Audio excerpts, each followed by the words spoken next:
We say finally. Sometimes we just have to say finally. Finally, right? Sometimes we just got to be like, finally. And now the lighting is messing with me a little bit, having a little bit of internet connection issues. This is all part of the deal when you do a daily live show, 5:30 a.m. Monday through Friday. My name's Glenn Lundy. I've got this weird white thing behind my head right now, but I don't have any time to do anything about it. So if you don't know who I am, my name is Glenn Lundy, husband to one, father to nine, and the host of hashtag Rise and Grind daily morning show, bringing you motivation, education, and inspiration. I'm super excited that you're here. I've got a great show for you today. But before we start the show, something I do every single day is I have a gratitude journal. It's called the Morning Five journal. And every single day I open up my Morning Five planner. And inside that planner, there is always a quote that is submitted by some member of this community. Actual members of this community, they all submit their favorite quotes, and we put them in the planner. It's an amazing part of what we do in this community because it's an opportunity for us to connect, to find other like-minded individuals, et cetera, et cetera. And so as I opened up the planner this morning, there was this awesome quote right here. It says, "Love shows up in the small, ordinary moments." Love shows up in the small, ordinary moments. And this is a quote submitted by my man, Jack Holden. And I absolutely align and agree with this quote for multiple reasons. Part of the reason I align and agree with this quote so much is I have been on the road now for the last, I think we're going on 8 days, something like that. I've been on the road for about 8 days, and last night I was on the phone with my wife, and my kids were in the background, and they were cleaning up a spill. Cleaning up a spill, and when I say cleaning up a spill, we had the deck stained over the weekend, and my wife had bought a can of stain originally that we did not use, and she had taken that can of stain and she had placed it in a garbage bag, and she had brought it in the house, and she had set it by the back door, where in our house it's very easy to forget that there are things by the back door that you probably shouldn't forget. So fast forward last night, I'm on the phone with my wife and my kids, and the can of stain had gotten tipped over. It had gotten spilled onto our hardwood floors in the kitchen. And so my wife and Savannah and Joel and Willow, which are my oldest three in the house, they were cleaning up this spill, this stain, that's now being, all over a hardwood floor.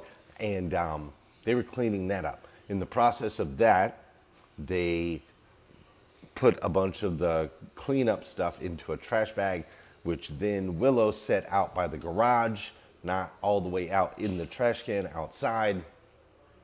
And Savannah happened to notice it was there, so she picked it up, and it had a hole in the bottom, and it poured stain out of the bottom of the trash can all the way through the garage, across the driveway, over to the trash can. And while this is all happening, I'm in Boca Raton, Florida, which is where I'm at right now. And I'm here in Boca Raton, Florida, and I'm just listening. I'm just listening to my wife and the kids. I'm listening to the way they engage with one another. I'm listening to, just the whole situation. I'm listening from a distance. And I just thought, my gosh, love shows up in the small, ordinary moments, because this moment right here, I love my big old crazy, chaotic family, dude. I do. I love my absolutely big old crazy chaotic family. I told my wife when she was like, oh, she was obviously a little distressed from the whole situation. And I told her, I'm like, honey, no, I love it. I love it. I love that a can of stain got poured across our hardwood floors in the living room.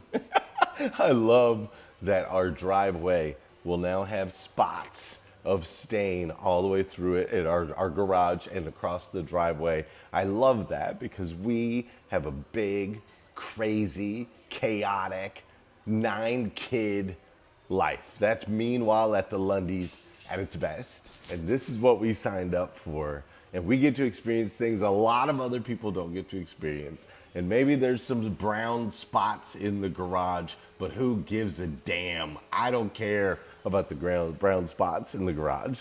What I care about is the memories that we have the gift of being able to create.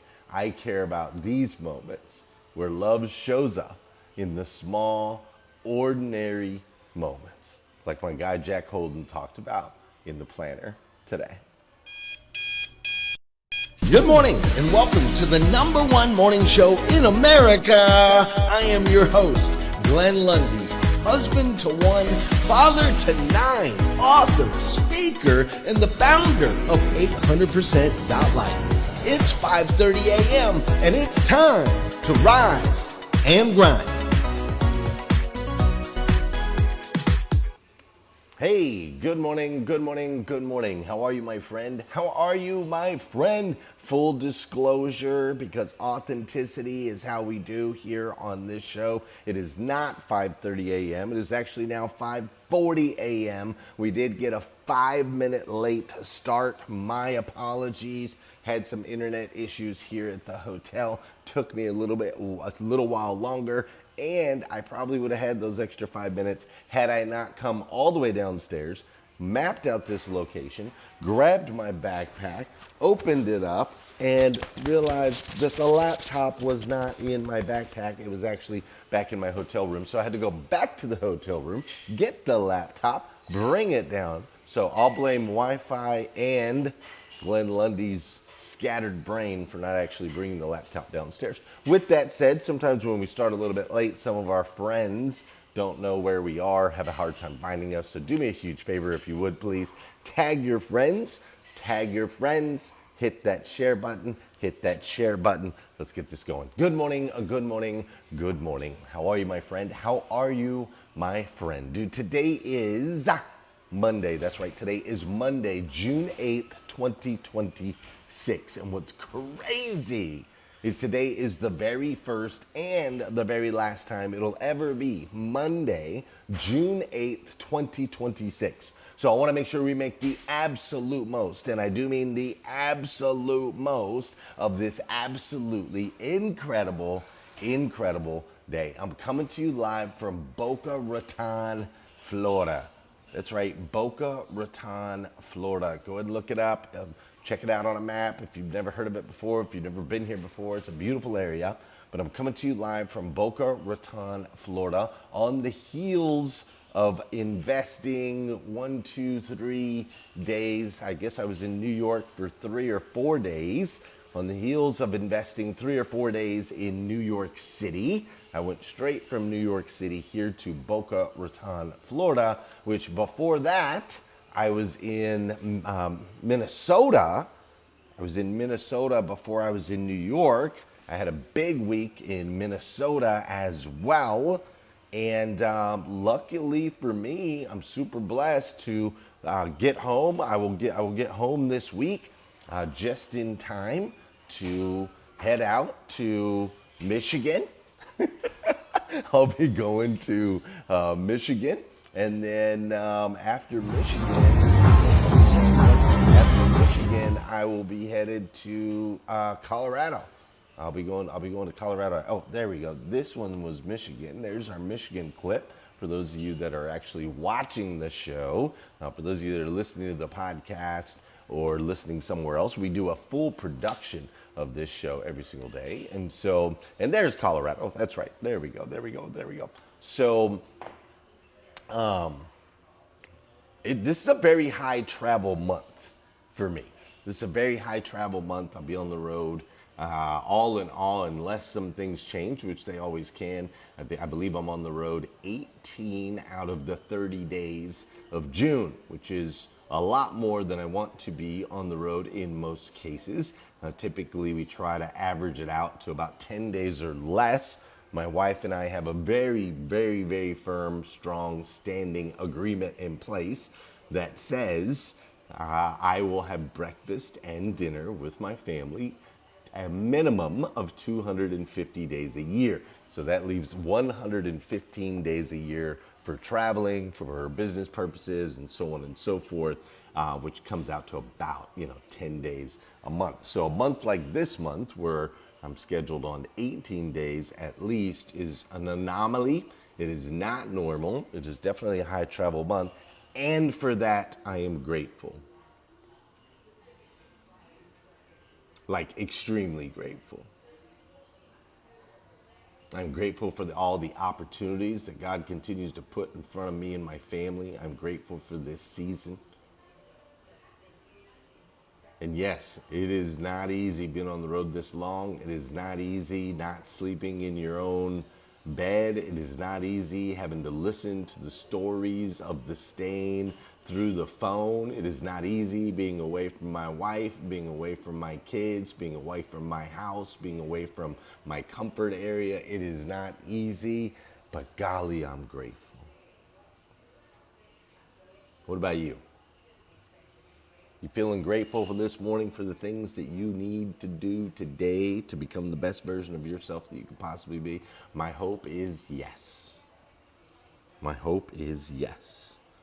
Now, today is also 560 days until Glenn Lundy turns 50 years old. Now, you don't care about Glenn Lundy's 50th birthday. It doesn't mean anything to you, but it means a whole lot to me. It's just a milestone that is connected to some goals that I have set for myself and for my wife and for my family. And so today is 560 days till my 50th. I feel the urgency of that. And yesterday, in case you didn't know, yesterday was the very first day that your friend Glenn did not do an intense workout all year. That's right. We're a full transparency show. Complete authenticity at all times. Yesterday was the first day I did not do an intense workout all year.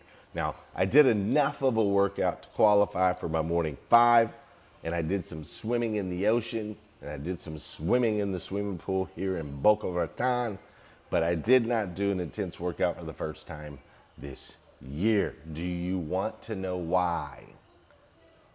Why, Glenn? You have been on a streak. You've worked out intensely every day this year. Well, the reason why, what's up, Ben St. Hours? About to talk about you. The reason why is this weekend in New York City, I competed in something called the World Series of Fitness Racing, HYROX, HYROX, HYROX New York 2026.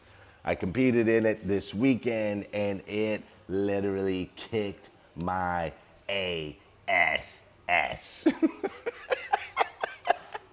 So I did not have an intense workout yesterday. I did not work out intensely at all. As a matter of fact, I did as minimum as humanly possible. And my legs are still destroyed, bro.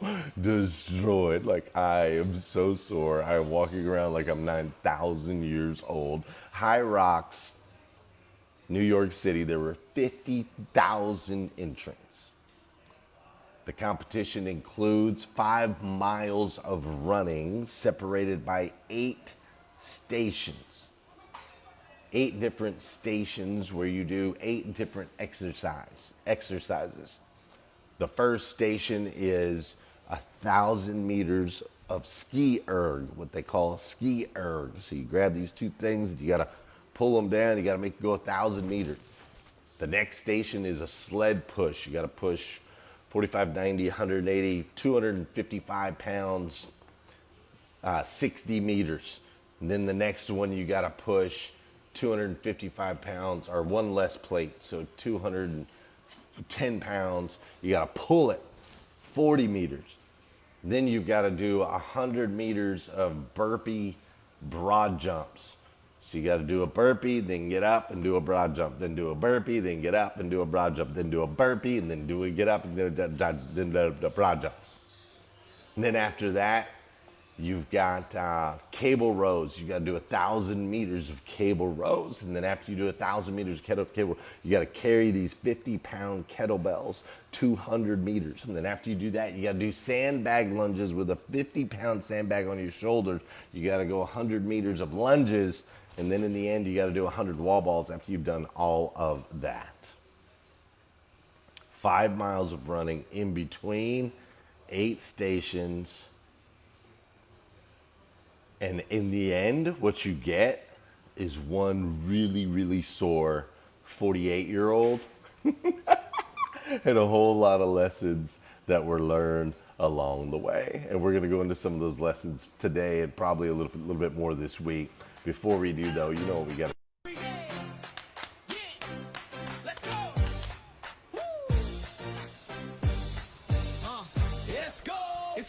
Hey, for those of you that know, and those of you that don't know, this is the part of the show where I need you to hit that share button. That's right, I need you to hit that share button because I believe if we can change the way people start their day, it'll make a massive impact on this planet. I truly believe that.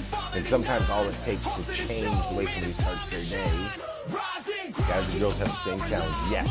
So is for you to hit that share button. This is also part of the show where I want to say good morning to you and I want you to say good morning to me. Whether you're watching this show live, you're watching this show on replay, you're watching this show on YouTube, you're listening to the podcast, say what's up and I'll say what's up back. Trisha Rue, good morning to you. Thank you for being here. And all my Breakfast with Champions peeps, I always appreciate you. Patricia Friedenberg, Patty from New York, thanks for being here this morning. Tony Schmidt is in the building. Thanks for being here, Tony Schmidt.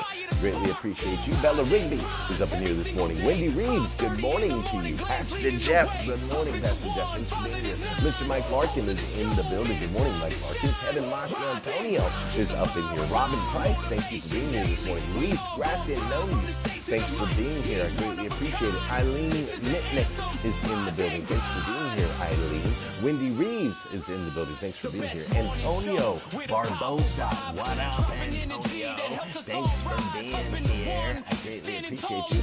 Maria Lind is in the building. Kurt McFarland, my dog, is in the building. Tony Thurstad in the building. Rich Pinter in the building. Pete Daly, good morning.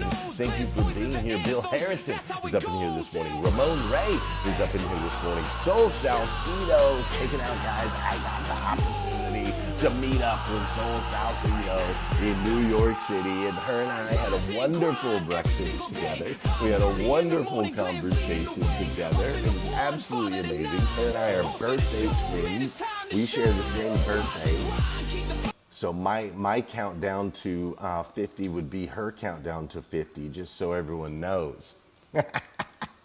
She looks a lot better than I do, though. She looks so young. But I had a great time with Soul Salcedo in New York. It was amazing. But hey, speaking of amazing, a lot of amazing things happening. Oh, I'm gonna slide. Hold on. There we go. Wow. It's hidden behind my phone. There we go. But anyways, thank you so much for being here. I greatly, greatly appreciate all of you. Hey, a lot of you are here because you want to experience transformation in your life. And one of the things, as I've studied over the years, is one of the things that I've found is the best way to really transform your life is by changing the way you start your day. And we created something called the Morning 5 simple steps to an extraordinary life. Don't hit the snooze button. Don't touch your phone first thing in the morning. Write down your gratitude and goals. Send out, or take care of yourself physically, do some sort of exercise, and then send out an encouraging message. And I believe in those morning 5, or that morning 5 so much. I've been doing it every day myself for over a decade now, and I've been teaching people all over the world how to do it as well. Well, more recently, we created an app called the Morning 5 app, and this is a place for you to be able to go in, and as you do those 5 things, check off those 5 things and gain points and hold yourself accountable and connect with other people that are also doing the same morning 5. You can connect with them, you can nudge them, you can high five them, you can cheer them on. And I'm telling you, it's so incredibly important to have a circle of friends around you that will continue to push you in the direction of the best version of yourself that you can possibly be. And so if you are the type of person who wants to continue to become the best you can be, the type of person who wants to transform your environment and your surroundings, make sure you download the Morning 5 app. It's a game changer. And here's the bonus part.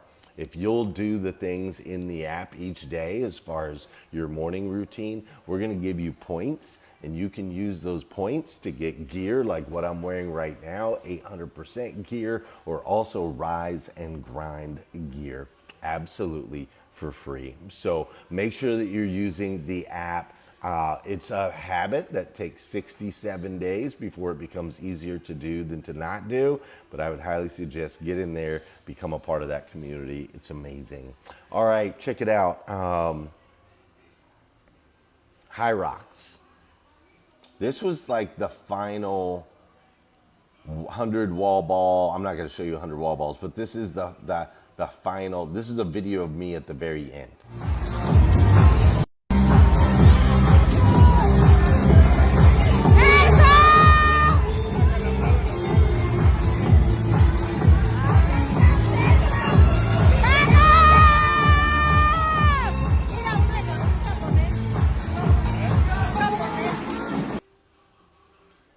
Dude, I was dead, completely dead to the world at that point. It was so incredibly intense. I mean, look at this. I mean, Thursday I flew from Minnesota to New York, right? I got there Thursday.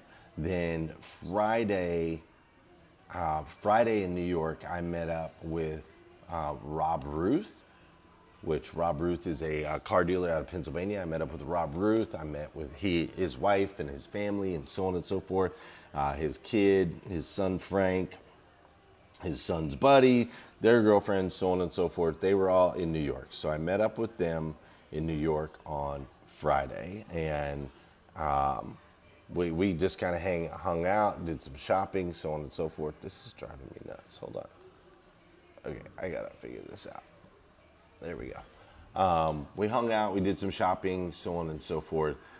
We did that on Friday, and then a little bit later, Friday evening, my friend Jay, who's also in the car dealership world, he's part of a big car dealership group, he came out to New York, and then my cousin's son, Caden, he was in New York also because he competed for HYROX on Thursday.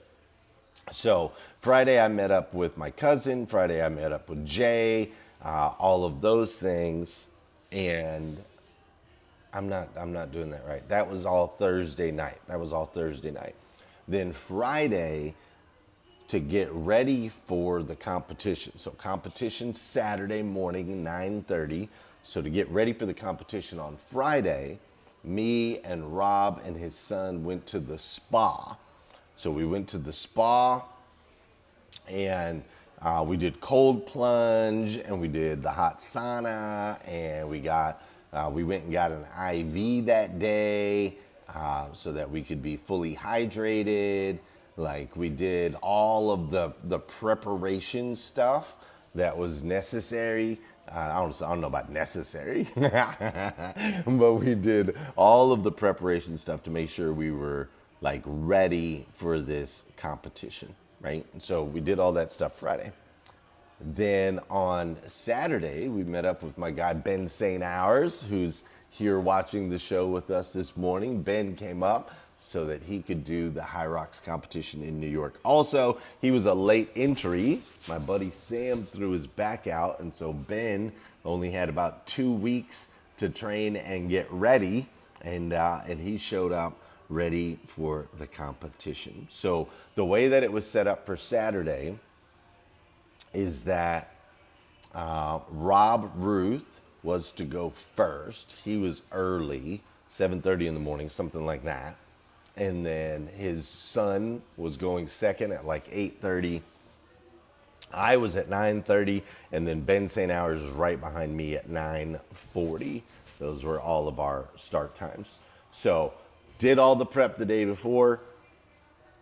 Saturday hits. It's go time. I'm there in the arena. I'm at the place. I got my fit on, my black and whites. I got my 800%. I got my 800% wristbands on. I got my 800% hat. I got my 800% shirt. I got my 800% bracelets. Like, I'm ready. I'm ready to give 800%. I've also got 150 something straight days of workouts in. Like, I've got a game plan. I've done this. I've simulated it 3 times. Like, I am ready to go. There, people kept asking me, "Are you ready?" And I kept telling them, I cannot prepare any more than I have prepared. Like, I have literally worked out every single day this year for this competition. So yeah, I'm ready. And then the race started. And the race started, and I did the run. I did the run, and I was a little bit slow on my first run intentionally, because Rob had told me, like, don't come out too strong, stretch this out. It's an endurance thing. So I came out a little bit slow in the first run. I went into the first exercise, which was the ski erg, did great on that. Went to the second run, picked up speed a little bit, went into the sled push. It was very, very heavy, but I got it done. And then I went into the third exercise, which was the sled pull. Now here's where things got a little bit weird, because the guy in the beginning had told us that we were gonna go back and forth 6 times total on the sled push and the sled pull. I asked him specifically, like, how can it be 6 times both? Because we're doing 60 meters on the push, we're doing 40 meters on the pull. And he was like, they've got the course set up, it'll be 6 times both times. I'm like, okay, all right, that's what you got, cool. So when I'm doing sled pull, when I get done with the 4th time, the judge is like, okay, go, you're done, you're done. And I'm like, no, wait, I still got 2 more. And the judge was like, no, you're done, go, go, go. So I'm like, all right. So I go, and I don't know exactly kind of where I'm going. I think I go out the wrong way. It's a little bit of a maze. But I go, and I'm assuming like that something's wrong. I feel like I've missed 2 sled pulls based on what the guy told me in the very beginning. But this guy's telling me something different. So I'm just like, okay, I go. So I go, and when you're running around the track, you gotta do basically like 2.5 laps around the track in between each exercise. When you're running around, there's a board that shows you what you're supposed to do next to help keep track of your laps for you. It's like, okay, you need to go in next, or you need to do another lap or whatever. And it also shows you any penalties you have. So like, you get penalties if you don't push something over the line, that's a 15-second penalty. If you don't put your knee down on a lunge, if you go in the out or out the in, if you don't run laps, so on and so forth. There's all these things that you get time penalties for. And so I go running around after that 3rd exercise, and as I run around, I see my name up on the board, and it says I have a 44-minute penalty. 44-minute penalty. Now, you got to keep in mind, I've been working for this thing all year. My goal was to complete this thing in 90 minutes. My original goal was 2 hours. That was my original goal, but then Rob talked me into changing the goal to 90 minutes. So it says I've got a 44-minute penalty after the 3rd exercise, and I'm like, bro. My goal time is out the window. I've competed for this. I've trained for this all year. And in the first 3 exercises, here I am sitting with a 44-minute penalty. Like, forget it, dude. So I run that next lap, thinking about that 44-minute penalty, and every piece of my brain starts saying, why finish, dude? Like, what the heck? I mean, dude, why finish? Why put yourself through all of this? You got a 44-minute penalty. You're not going to be able to hit time. Just quit, bro. Just quit. So I'm on the run. I'm running the lap, and I'm in a battle with my brain, right? I'm in a battle with my brain. I'm like, no, dude, you didn't really come here for time anyway. You weren't here to compete. You're just here to finish it. No, just slow down and go through it and make sure that you get through it. No. You gotta compete, bro. Like, you showed up here for a reason. No, it's okay. Just quit. It's 44-minute. And each time I'm running around this track, I see the 44-minute penalty. 44-minute penalty. It's not like I saw it once, right? 44-minute penalty. 44-minute penalty. So I go into exercise number 4, which is the burpee broad jumps, and I just take my time. Doing those. I'm done like pushing. I've convinced myself that I'll probably complete it, but I haven't been able to convince myself to still go at full throttle like I was at for the first 3 exercises. So I get through the burpee broad jumps, 44-minute penalty, 44-minute penalty. I get to the cable rows, and then I just like really slow on the cable rows, just take my time, not pushing at all, and then do the run, 44-minute penalty, 44-minute penalty. And then I get to the kettlebell carries, which I did great on those. Actually, I don't think I have video on that, but I did great on the kettlebell carries. And then I get back on the track after exercise 6, after the kettlebell carries.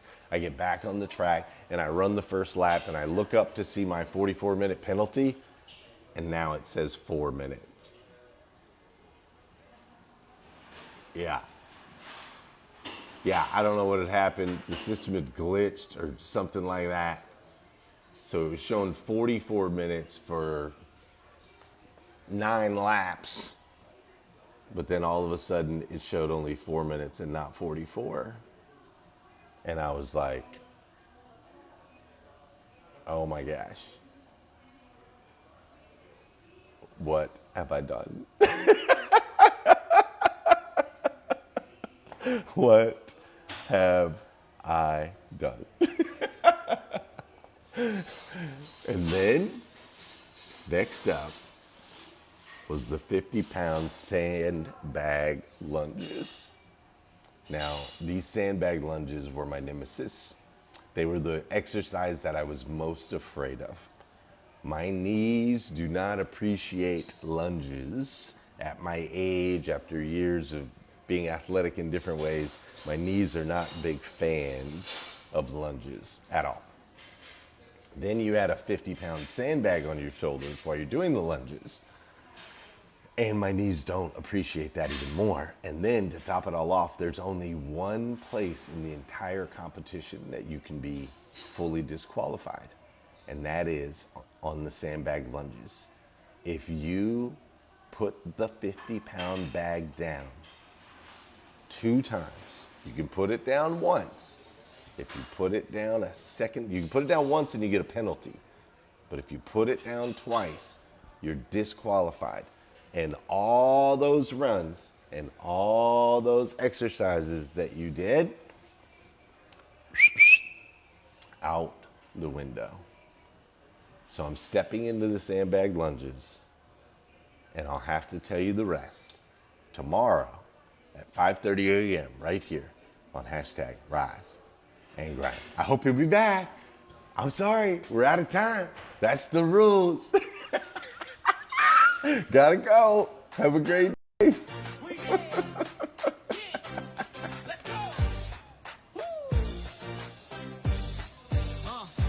go. It's 5:30 a.m. and the world's awake. Glenn Lundy in the house, no time to break. Husband to 1, father to 9. This is the anthem. This is the grind. Let's go. Rise and grind every single day. 5:30 in the morning, Glenn's leading the way. Husband to 1, father to 9. Hustle the show, man, it's time to shine. Rise and grind, keep the